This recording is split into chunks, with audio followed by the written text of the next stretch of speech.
as I've gotten older and a little bit more confident and I've seen more and experienced more, I think maybe I feel like you can't get to the great stuff, you can't get to the transcendent stuff without risking that it all might go off the rails, or that you have one or two takes that are unusable nonsense, but as a result of what you learned in those takes, then it achieves liftoff that we never could have imagined.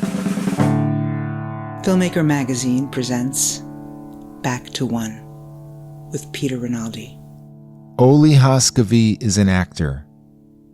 He sat down with me on the Upper West Side of Manhattan to talk about the work.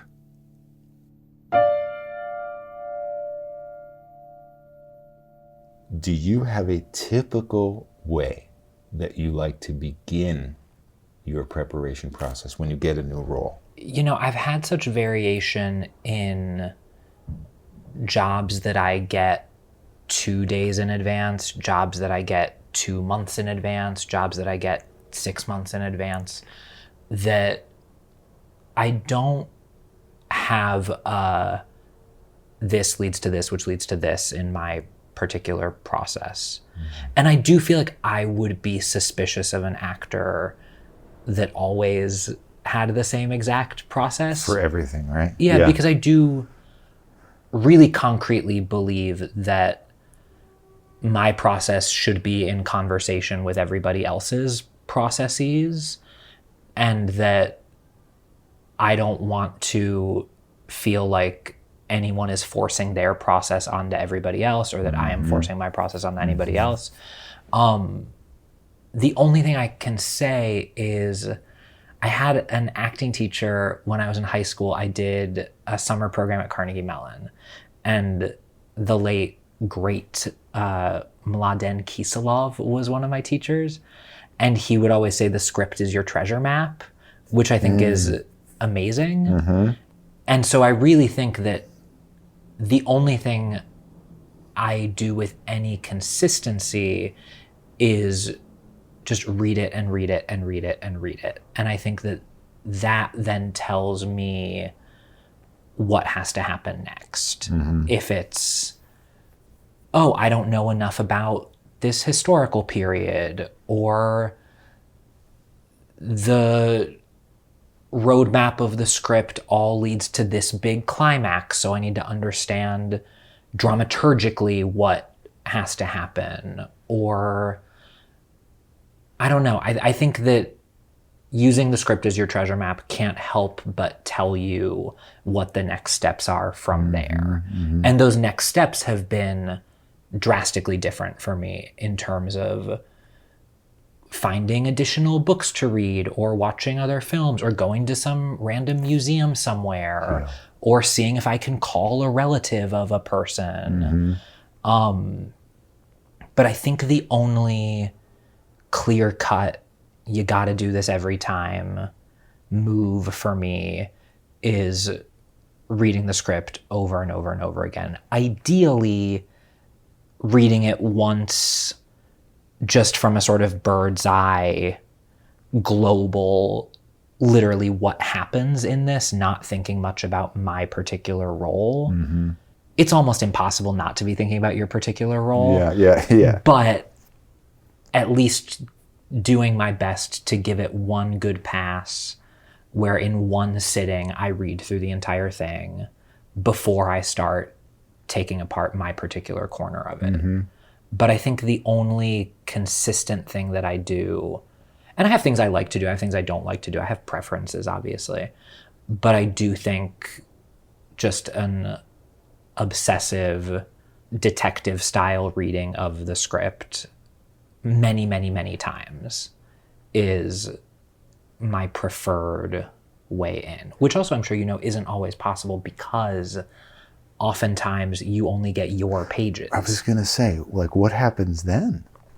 And you obviously have to fill in somehow, or fight the urge to fill in that. And how do you deal with that? I remember I did an episode of a Marvel show called The Falcon and the Winter Soldier. And the role that I played in that was maybe 10-ish pages of the script. And so I only got those 10 pages. Wow. Yeah. I'm also not in any way knowledgeable about the Marvel Cinematic Universe. Yeah. And so I couldn't even infer things based on, like I didn't have any knowledge to do even any educated guessing. But I remember just having a feeling where I went, what if I just decide that this is all I need? And that's obviously self-protective in some way. But it's a good thing to, if you actually believe it. Right. Or will yourself to believe it. Yeah. And I think, and I think that I think it at least stopped the part of my brain that was going, well, I don't know about this, and why won't anyone tell me about that? And because they're not going to tell you. Right. I can only imagine the contracts, the NDAs that the directors, the writers, everyone has signed. And so even if you even ask, it's like a red flag. Why are you asking? Right, how did you get this email address? Yeah. I had to ask to find out what show I was on. Oh, geez. That had to be a special email that I sent. Oh, my God. That I'm sure had 49 apologies from me in it. But I, just for my peace of mind, it was sort of one of those like cartoon light bulb goes off over the character's head moments where I just went, I'm just going to behave as if this is all I need and make all of my decisions based on this as if it is a short film or whatever. And let's just see what that does. And there was actually, it's luck of the draw, but in that particular sequence, there actually was enough for me to discern what are these relationships, what's some history, what can I imagine based on the things I'm saying and other people are saying. If you use every single line as a clue for something, I guess it's why in beginning acting classes you do those scenes where, you know, they're just 5 lines and they say, "You're late again." The next person says, "You always do this to me." Those very vague things, and you have to come up with a story. Right. It was similar to that, I guess. Yeah. But I also think so much of my process as I've gotten older is about, why don't I just use whatever is happening to my advantage rather than spinning my wheels going, well, it wasn't supposed to be raining today and now it's raining. Right. That's a waste of time and energy. It is raining. How can I use it? Right. But how did you come to that? Because that's takes time to get to, doesn't it? It does. I think that time is likely the biggest component of it. Yeah. I don't know if I think in my earlier work when I was younger, I think that I was clamping down on things a little bit, which I don't think is a bad... Out of safety. Out of safety, for sure. And I don't even necessarily think that's a bad way to start as an actor, because you do have to learn how to make a choice and commit to it. Yeah. But I remember in some of my earlier jobs having a lot of notes for myself between takes and going, you were supposed to stress this word, not that word. Make sure you stress that word in the next take or whatever. And I don't know if, I'm sure it's some combination of I got a little tired of that. Yeah. And I think I also just started trusting myself more and trusting my coworkers more. I think as I get older, I have a deeper understanding that the scene happens in the space between the people. Yes. It doesn't happen with me forcing my ideas onto everybody else. Boom. And I think I have more confidence in myself that something will happen, and if it's not, I can figure out how to make something happen, or I know the right questions to ask. I really think it's just time. Because I also think, again, kind of why I said I don't think that's a bad way to start as an actor, is because I do think I've worked with people who just let anything happen anytime. Mm-hmm. And that can be exciting, but there's no guardrails or there are no parameters in terms of, okay, but the story we're telling is really about this, or the tone is actually this, it's not that. Yeah. And so maybe it's just me making myself feel better about but it sounds like it's almost better to start with the foundation of what you're talking about and then loosening up on that than the other way around.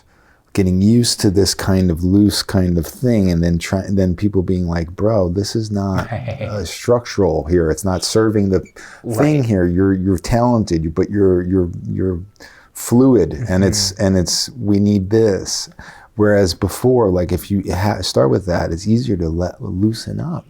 Yeah, right? and I also think so much of it is that I grew up doing theater. I started doing theater, and theater really is largely about, we have to decide on what the story is, and we have to go on that same ride every single night. Yeah. And obviously there are variations. Yeah. You want to allow new things to happen. You want to keep looking for things as long as you have in that run.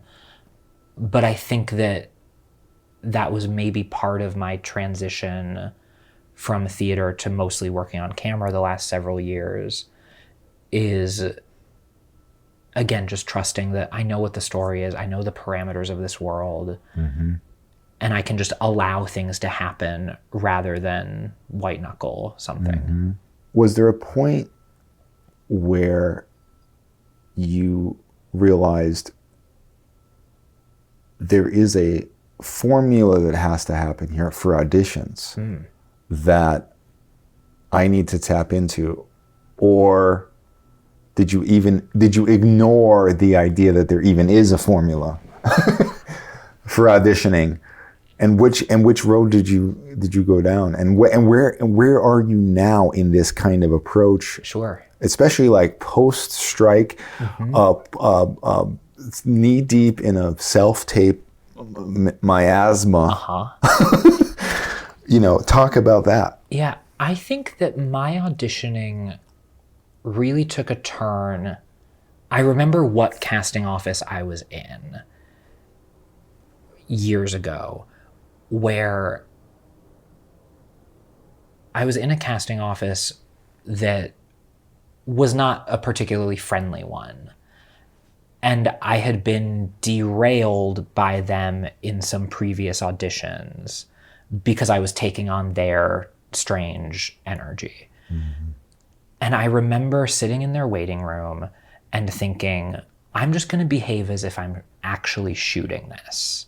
Not like I'm auditioning for a job, but like I am doing the job. And when you're doing the job, if the sound guy has weird energy, you still have to do the job when the camera's rolling. Right. And so I think that walking that backwards and thinking, okay, if I was doing this job on a set, I would make this entrance and I would be putting my coat on, or whatever would actually be happening or whatever I would actually be asking for on a set, how can I walk that back into my auditions? And again, just behave as if my walk from the waiting room to the audition room was the same as my walk from a trailer to the set, and keeping myself focused in the way that I would want to be focused for that particular scene. And it is lying to yourself. But but I think a lot of things came together for me more quickly, like once I shifted my mind in that direction, because I think it also made the audition about one thing as opposed to 49 things. Yes. And just going, the only thing that matters is this scene and this character. Yeah. And doing that story as much justice as I can in this situation. And it's also selfish. This audition is probably the only time I'm ever going to play this part. Right. And I want to feel like I fully played the part. Right. I don't want to feel like I was auditioning for something later. I don't want to feel like I was wasting any energy trying to make someone like me. They're going to like you if you're good at your job. I don't have to have like cute anecdotes. This is very interesting, because I was going to say, you don't give any energy to the idea of being a likable person when you walk in. I mean, I'm friendly. I have common. Maybe I just you like to already say, are. I like to say, hi, how are you doing? But that's I think Yeah, I think common courtesy goes a long way, but I certainly don't have a jazzy personality. I'm not a person who walks in a room and I think I walk in a room and most people don't know another person has entered. I don't think I'm... Yeah, which might be good. Right, exactly. I really don't light up a room. Right. And so I think that, but actually to be serious about that for a second, I think that you can get a lot of weird auditioning advice about, you got to walk in there and you got to own that room and your confidence needs to blow the windows off. They got to want to have you around as a person. Right. That's what I hear. Not as an actor necessarily. They want you to be part of the team. Oh, I want that guy around. Right. And I think just me being pleasant enough and friendly enough. Or maybe not weird. Right. Not it's almost like it's insane seeming. It's more like that. It's more like, this is not a weird person. Sometimes if you take that advice and you're trying to own the room, then they're like, this person is way too overbearing. Totally. And he's cool kind of, but whoa, and too much. Right. And I think that maybe as I've gotten older and also more experienced, I mean, I have a resume at this point that people have hired me. Yeah. I think that maybe now, I think that owning a room in quotation marks is actually just doing it the way that feels comfortable to you. Mm-hmm.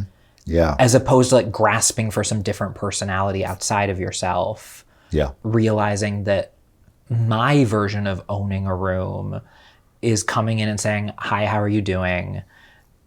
And then doing my work the way I want to do it. Yeah. And we can, I'm happy obviously to take adjustments and I want people's thoughts. And sometimes there is a discussion about what is happening in the scene or in the story. But I think that the times that I tried to come in with, you're all welcome that I'm here and guess who's about to get this part, I think that just put a ton of tension in places that didn't need tension. Mm-hmm. And again, when I was able to just go, you want to play this part to the best of your ability and you want to leave feeling like that's what you did. Yeah. I think that again, I think if I were to chart, the day I had that realization and what my batting average was before that and my batting average after that, I'm sure there was a significant difference. Interesting. Because it's also so easy, and nowadays with self-taping it's very different. But yeah, I was going to say, that changes a lot. Right, but it was so easy for me pre this almost exclusively self-tape world to take on the energy of the casting person or the reader or the director. And a lot of those people are very lovely, but not all of them. Yeah. And also as a person who has to regularly audition for characters that require some kind of big swing, either in a comedic sense or in a dark sense or whatever, it broke my heart so many times how often I would feel so excited to go into this audition with my strong choices in quotation marks, and then the bad mood of the casting director just made me totally shrink away from, or a weird note they gave me or a weird look I got at one point. Yeah. I was really susceptible to that for a really long time. And so again, the moment that I was able to go, well, if you're shooting this, you have to deal with all of that anxiety, but you still have to do it. Yeah. And that makes you walk out of there with something that you own that you didn't before. Like, in other words, that was your work for the day. Exactly. And it doesn't matter what happens, really. You got to work. Right. And you owned it as your own choice. Yeah, and if it's about your working experience and your educational experience and your artistic experience, it can't hurt you as much, I think. Yeah. If you're able to leave going, I fully played that part to the best of my ability. I learned this and this and this in the process. Yeah. And I felt like I was actually working. And again, it's a high bar that you can't reach every time, but at least aiming for that gave me something better to aim for than did they like me or not. Yes, yes. How do you battle what I'm only assuming is a challenge now that you've worked as much as you have worked, and especially done a lot of these kind of one-off characters where you come in maybe for 1 or 2 days, boom, done, and then you get this reputation like, okay, this guy knows what he's doing, he can come and do this character, boom. Sometimes some of them are funny, some of them are, but there has to be a point where again, I'm saying there has to be. I'm just assuming for myself. I would get to a point, let me say it like that. I would get to a point where I'm like, oh, I know what they want. I know what they want. I can do it. I got this, giving them what they want. And then it becomes like this potentially energyless delivery. Sure. How do you stop that from happening? Which I'm assuming you have, because you see your work and, you know, there's not that. I guess I think that there's always something new to be exploring somewhere. And if I don't feel that way, I don't audition for the part or take the part, which is something I've gotten more comfortable with as time has gone on, saying thank you, but not this one. When you do say thank you, but not, is it because you don't think you're right? Is it because you don't think that you can ignite it in an alive way? Is it because of that you just don't like the writing? It's different every time. Yeah. If I were to think about the recurring reasons I've said no to things, I think, because you're always looking for some combination of what is this role? Who are the people involved? Yeah. What is the world of the thing? What is the pay scale? And if not enough of those things are interesting, but I also just think that, not to sound so purist about it, but I do think there is almost always something new to be explored somewhere.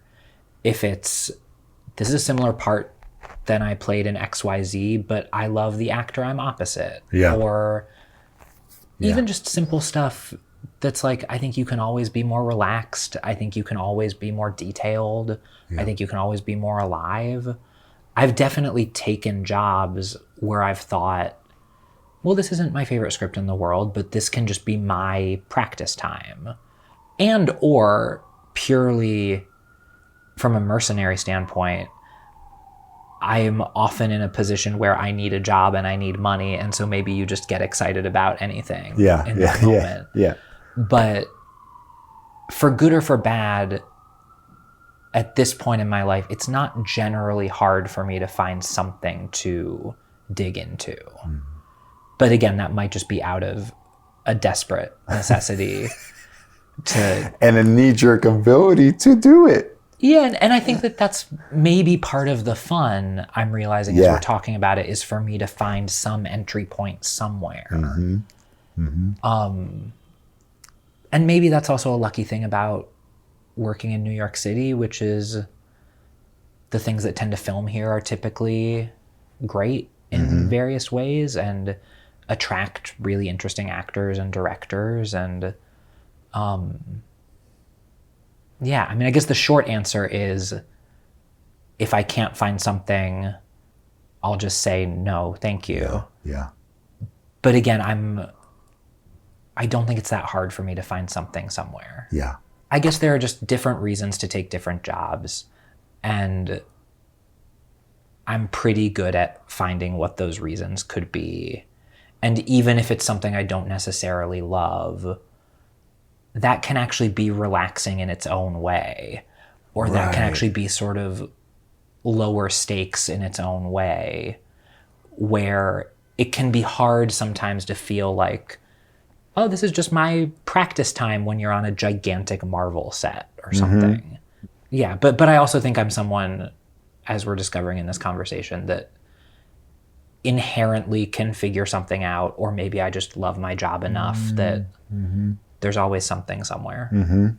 As a way to begin to talk about Oppenheimer and Christopher Nolan, were you aware from the past, let's just say 7 years, 5 years, working regularly, of this idea that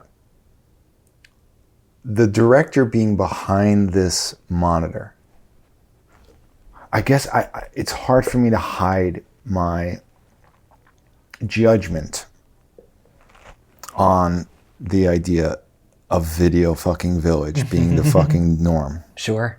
It's really hard. Yeah. I can't even phrase a question that hides that Yeah. judgment. I don't blame you. But I'm sure that there's some actors who don't care that much that the director is so far away watching Sure. everything on the monitor. But what were you realizing was your feeling about this as you were working more and more?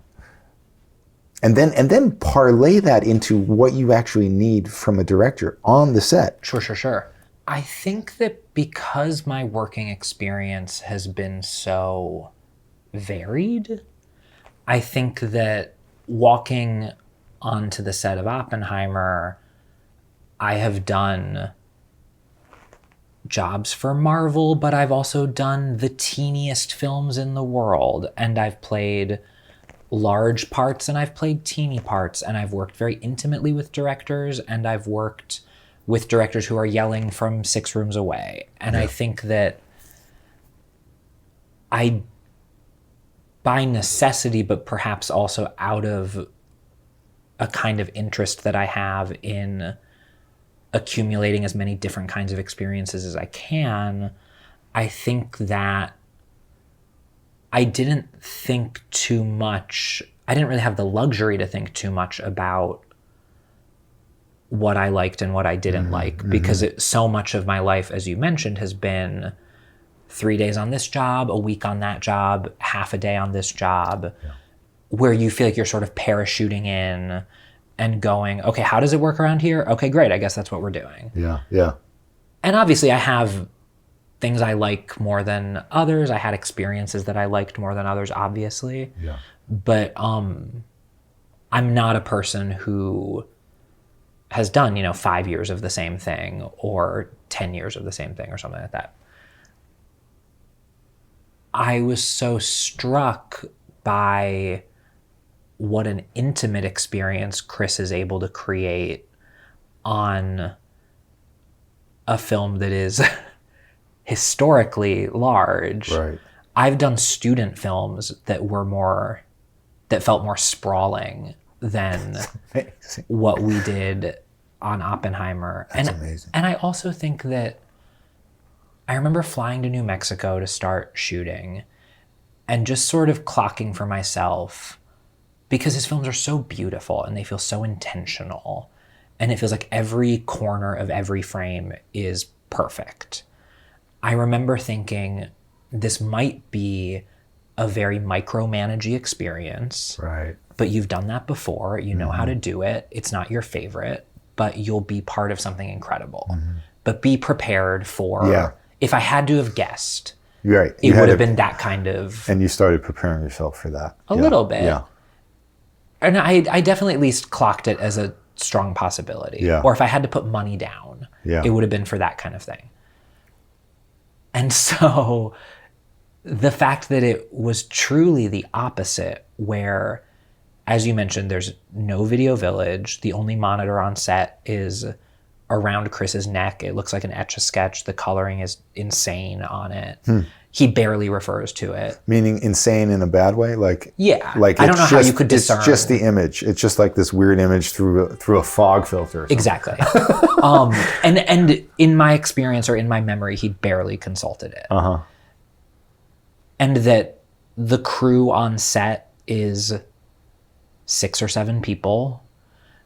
Wow. And that it feels like he takes a lot of time to decide who he thinks is right for a part, but then he gives the parts to the people that he is excited to watch perform them. So many of my memories from that experience are him standing right next to the camera, 3 feet away from you, palpably excited about what you're going to do. And it really made me realize how many sets you step onto where the energy is someone going, please don't ruin my TV show. Please hit the rewind button on that, everyone, for 10 seconds, 20 seconds, and listen to that again, because that is so important. It's everything. Because it's also not just anybody being excited, it's daddy being excited, right? Sure. And everybody wants daddy to be excited. And that what he's excited about is more often than not the surprising thing that happened. It's not him going, You got it right, yeah. That my vision was A plus B equals C, and how did you do B plus A equals... Like, he doesn't force his ideas onto you. And simple stuff that... There was so much stuff that happened on that set that made me go, why doesn't everybody do it this way? Right. Another giant one being, if it's your close-up in a scene that matters, I think 100% of the time will come to you and go, I think it's great. I think we have it. Do you want another one? How do you feel? Wow. And how often do you hear that on a set? I don't know that I can come up with other times. Wow. I think that the couple of times, and it really is a couple of times that I could count on one hand, that I have been brave enough to say, is there any way we can do that one more time? Right. You almost have to plead. You have to write a letter, send it, have it notarized. And also that part of my fear in doing that is often that I feel like I've really got to deliver something exceptional on that extra take that I asked for. Because the money is moving right through the camera. Or deliver something drastically different. It's not in my experience, when I've asked for that, it's not, I don't feel like I can explore. I feel like I really have to like nail something like it's never been nailed before. Right. And then that brings pressure to you. Yeah. And there was this unbelievable moment in the day that we shot the scene where my character quits the Manhattan Project, which is one of my favorite days of acting I'll ever have. I think that's a good moment for you. It's a nice scene, and just the experience we all had doing that scene was really something.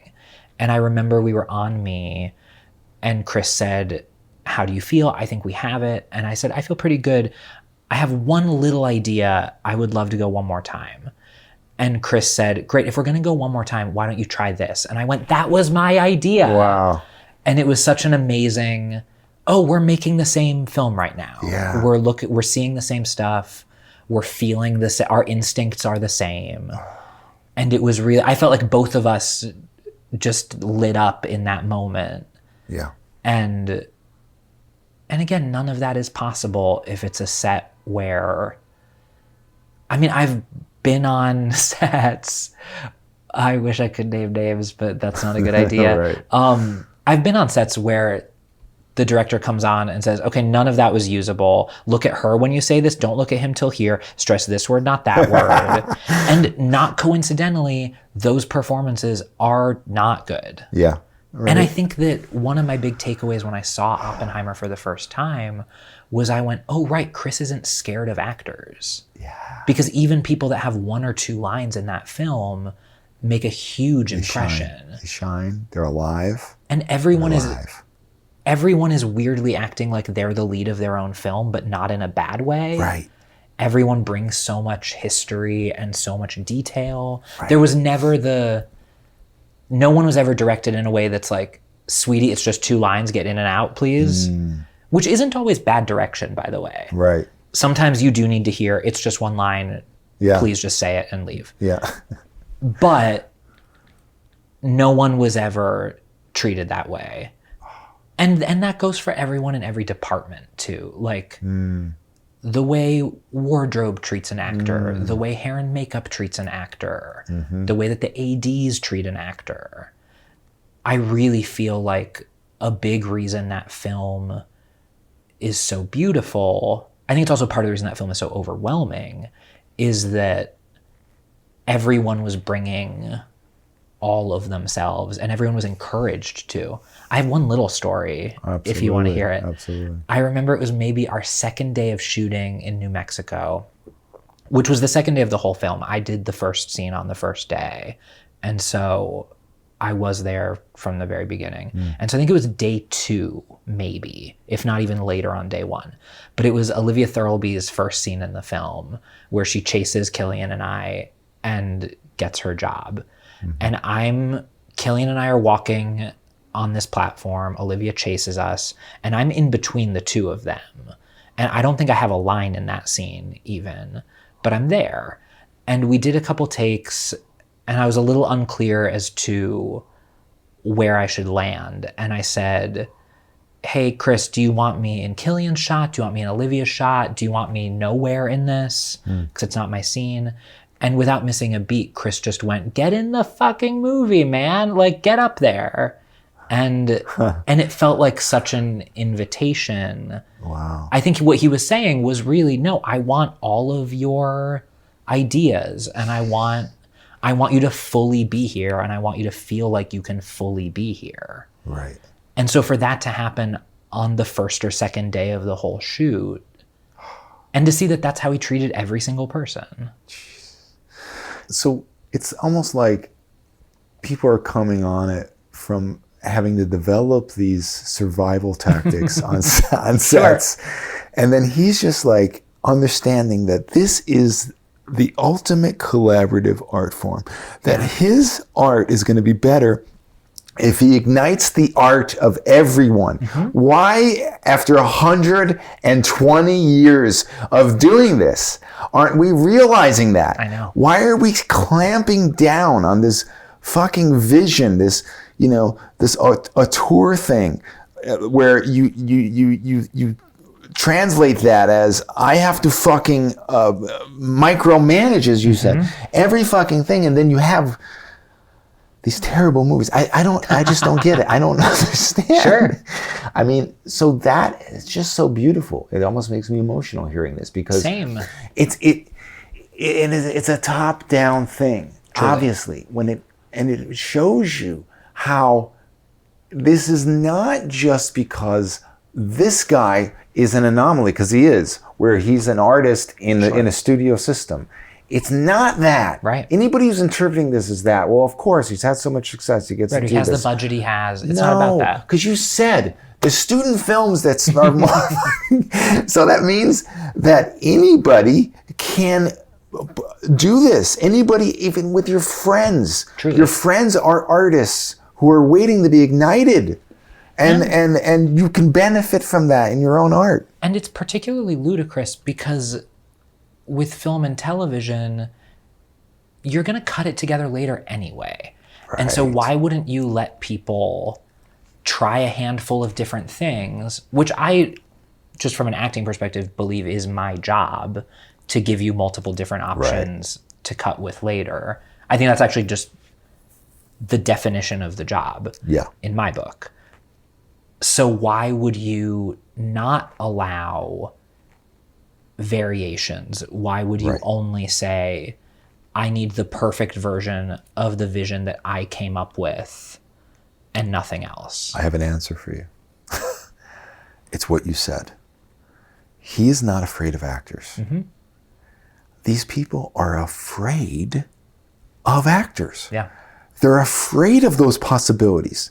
Oh my God, they could do something wrong. And then, I mean, I'm saying this and I'm mad because I have a little bit of this in me. I just told you as a prelude that I was afraid of actors. I know what the fear is. And I guess as I've gotten older and a little bit more confident, and I've seen more and experienced more, I think maybe I feel like you can't get to the great stuff, you can't get to the transcendent stuff without risking that it all might go off the rails, or that you have one or two takes that are unusable nonsense, but as a result of what you learned in those takes, then it achieves liftoff that we never could have imagined. Right.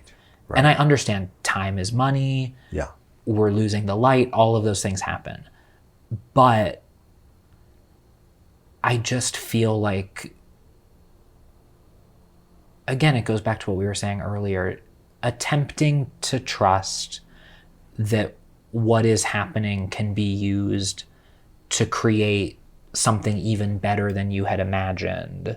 Yeah. And I understand that that's a tall order. Or is it? I'm not sure. Right. It could also just be like, what if that was the foundation from which we were working? Right. And one thing that I do really love about that scene where my character quits is that it really was, I came in with some ideas, Matt came in with some ideas, Chris came in with some ideas, Killian and Dane came in with some ideas. And I really feel like that scene became a melding of all of those things. Mm-hmm. It was not one of us forcing our ideas onto everybody else. And that's why it was so thrilling to do too. Right. This is why they call it directing. Like, this is like, they don't call it like cinema sculpting. Right. It's you direct the ideas, you know? And you know, there must have been times when he had to, or maybe not in your scenes, but maybe you were able to witness where he had to adjust, right? He had to give somebody an adjustment, and that's, you know, that's part of it too, right? I mean, it's not like it's free reign and let's see what the actors are doing. Well, and to that end, in that particular scene, I had a massive adjustment to make. I came in, all of the research that I did on the guy that I played, Edward Condon, said, sweetest man, an amazing friend, an amazing scientist, but if you crossed him, he could be a bulldog. Like, he could hit back hard. And so I showed up that day ready to punch Matt Damon in the face with my words. And we got a couple takes out, and Chris very respectfully sort of went, no, I need you to crumble here in the face of this powerful military man. And I'm sure I made some joke that I was like, easy, happy to. Yeah. That it's very easy. I have easy access to flying apart in that way. Yeah. But he was clear. Right. And that was almost a 180 adjustment from what I came in with. Right. And he wasn't, I mean, and it sounds like he wasn't afraid to be clear about that adjustment, even though it was 180. Totally. Which somebody else might be like, oh my God, now what am I going to do with this person? He's got it all wrong. Right. But just be clear because you're a professional. Right.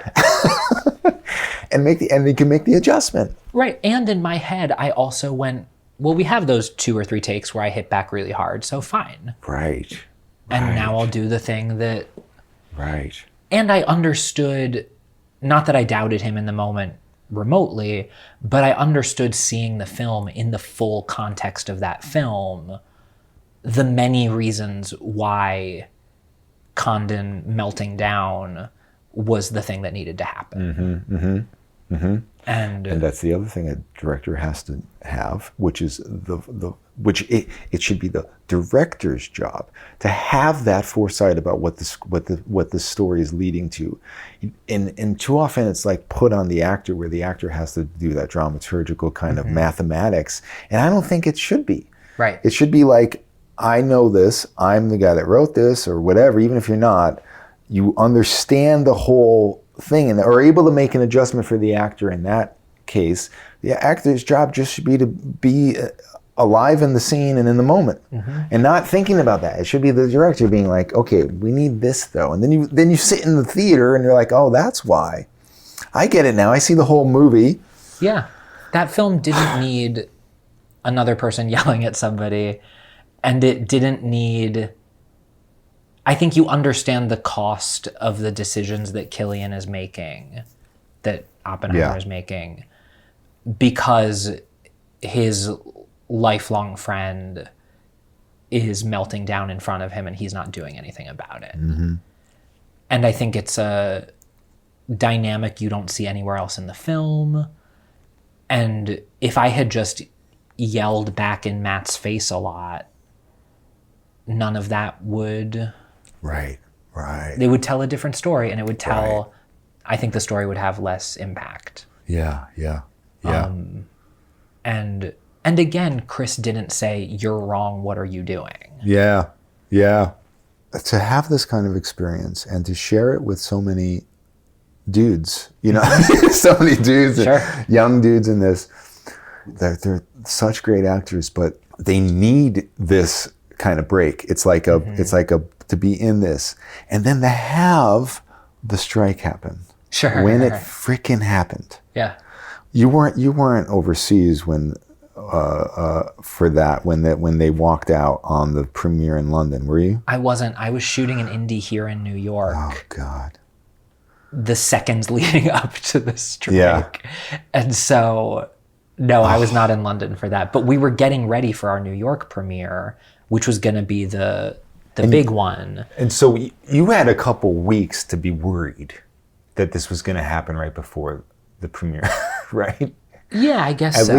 At least that. Not like yeah, I mean, being so optimistic that you're going to be at the premiere up until the very last moment. Well, also because if you remember, the contract was done on a certain date and then they extended it, I think, 11 days Right. to continue negotiating. Yeah. Negotiating in quotation marks, of course. Yeah. And so, yeah, that extension added a certain ticking time clock where I think that the strike was called on a Thursday and our New York premiere was going to be on Monday. Mm-hmm.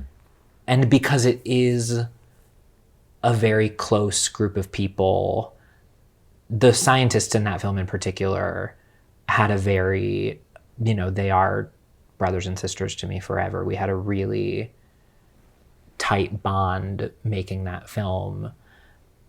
Most of them said, well, I'm coming to New York anyway just to be with everybody.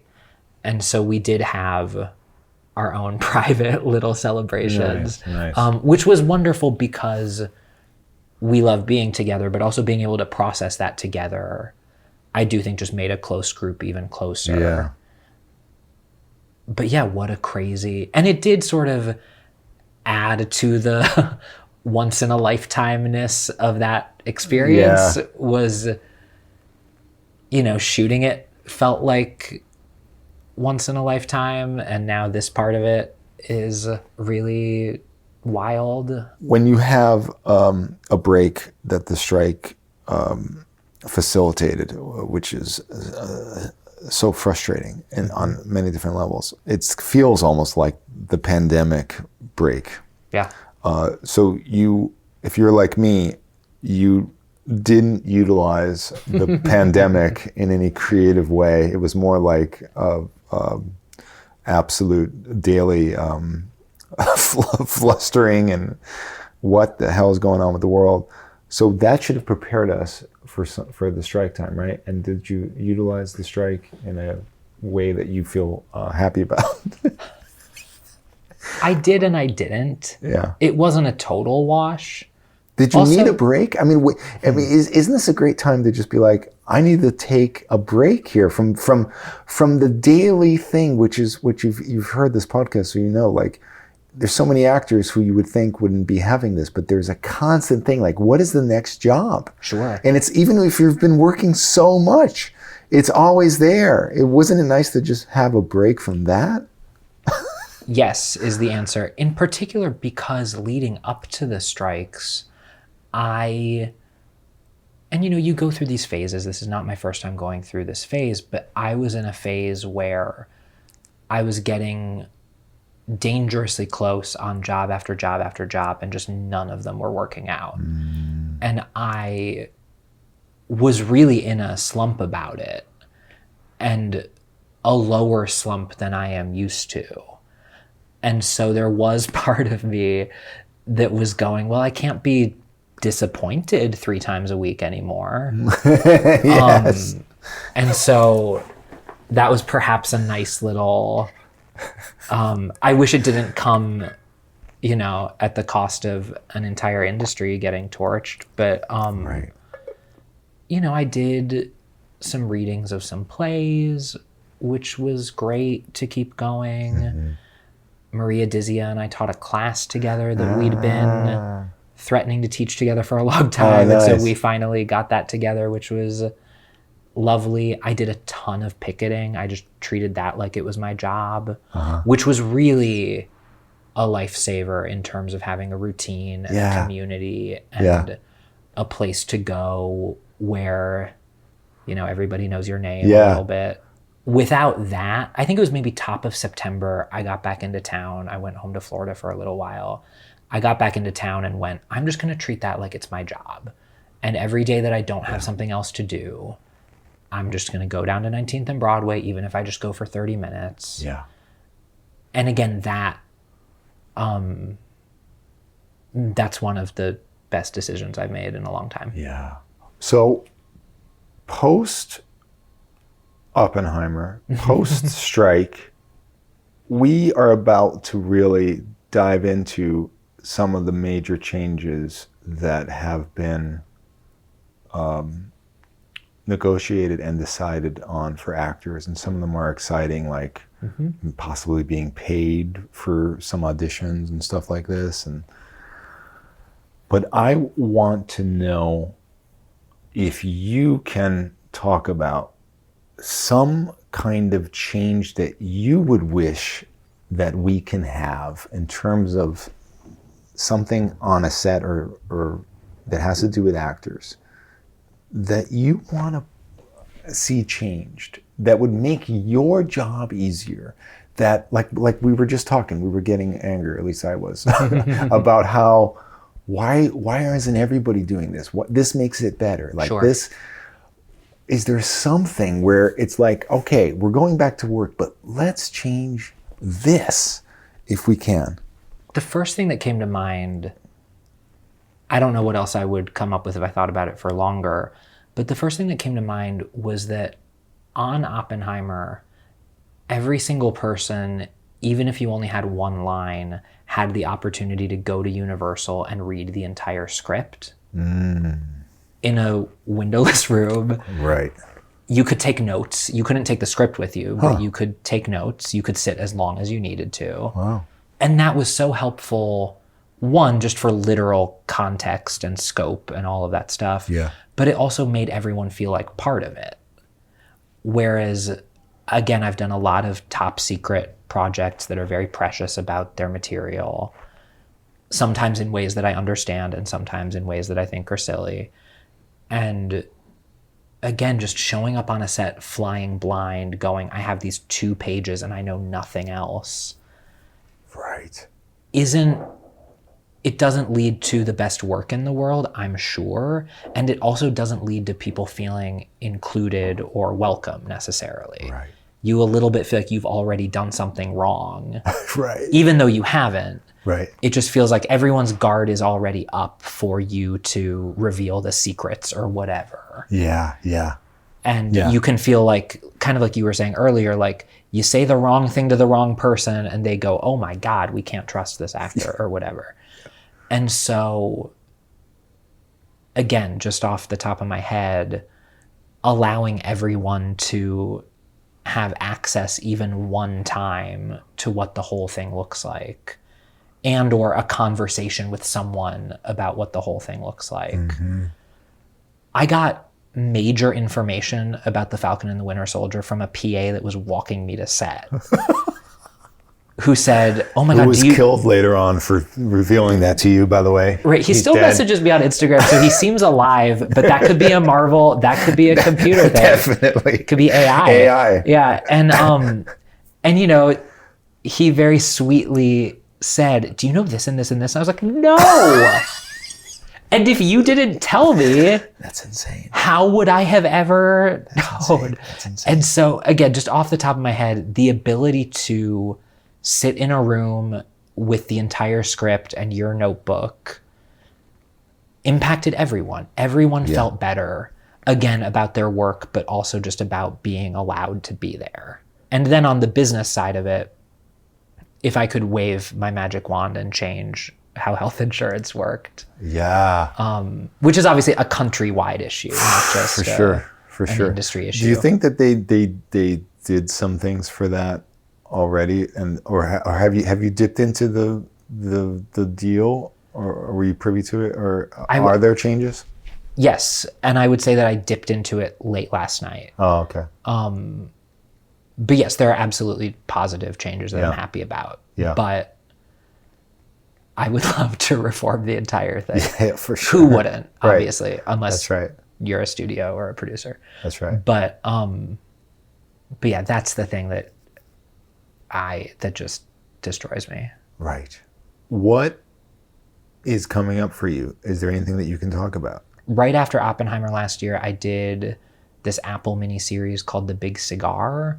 That's an amazing cast. It's Andre Holland, Alessandro Nivola, Moses Ingram. Oh, that's why I know. Noah Okay, Emmerich, Alessandro. P.J. Byrne. Wonderful actors on that show. No one wants to tell any of us when it will come out. But that's exciting. I really liked the role I played in that. And it was... Somehow I keep being cast in sort of roles that have to do a lot of stunts or that have a big crucial action sequence. And that was me on a boat by myself off the coast of Colombia, South America, hoping for the best. Wow. So that was wild, and I think could be a really exciting show. That's cool. And then I did 2 indies. I did an indie right as the strike was getting called The Shallow Tale of a Writer Who Decided to Write About a Serial Killer. That's Steve Buscemi and Britt Lauer and John Magaro, all of whom I think are fantastic. Yeah. I've loved John's work in particular for such a long time, and getting to act with him was really fun. Nice. And then I just did one of the small interim agreement films called Mooch that I liked a lot. Nice. But I'm definitely on the market for for the next thing. And we're back up and running. Isn't that such a relief? Truly. And especially right before the holidays, I think not having to wonder when will this ever end over the holidays, I think is a real godsend. Right. And it's given me a little bit of time to think about, okay, well, what do I want next? And maybe I have a couple more cards to play as a result of Oppenheimer. Maybe I don't, but I also have a different kind of confidence having done that with those people. And we'll see how that continues to manifest, I guess. Well, please come back on. I would love to. Okay, open door. Thank you. For you. Olli Haaskivi, thank you so much. Thank you so much. I also want to say on the record, I love this podcast. I've been listening to this podcast for years, and I regularly listen to this podcast on my way to work. Yes. Especially if I'm feeling a little uninspired or a little deflated or something. 5 minutes of any of the episodes gives me something to think about or something, puts some kind of wind in my sails. Yes. Because I also think so few people know how to talk to actors for real. Right. And you really, really, really do. That makes me feel so good, man. It's true. That makes me feel so good. Thank you for saying that. The idea that you're that you're using that time, which is really precious, because it's you can't. Thank God I'm not a banterer or something that could ruin your little moment, like your moment there. You're marinating your brain. Sure. And it's really important. And the idea that you trust the show enough means the world. It's true. Back to One is a production of Filmmaker Magazine, which is a publication of The Gotham, formerly IFP. Listen to back episodes of this podcast at filmmakermagazine.com or wherever you get your podcasts.